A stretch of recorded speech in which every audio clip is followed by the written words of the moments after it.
বিসমিল্লাহির রাহমানির রাহিম। সূরা আত-জুমার, আয়াত 46। বলো, হে আল্লাহ, আকাশমণ্ডলী ও পৃথিবীর স্রষ্টা, দৃশ্য ও অদৃশ্যের পরিজ্ঞাতা। আপনার বান্দারা যে বিষয়ে মতবিরোধ করে, আপনি তাদের মধ্যে ওর ফয়সালা করে দিবেন। আয়াতের তাফসীর। বলো, আকাশমণ্ডলী ও পৃথিবীর স্রষ্টা, দৃশ্য ও অদৃশ্যের পরিজ্ঞাতা হে আল্লাহ। তোমার দাসগণ যে বিষয়ে মতবিরোধ করে, তুমি সে বিষয়ে তাদের মাঝে ফয়সালা করে দেবে।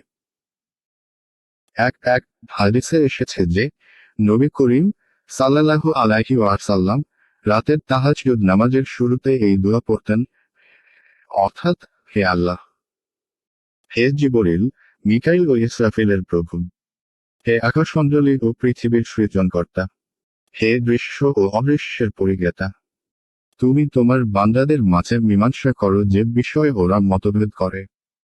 যে বিষয়ে মতভেদ করা হয়েছে সে বিষয়ে তুমি আমাকে তোমার অনুগ্রহের সত্য পথ দেখাও।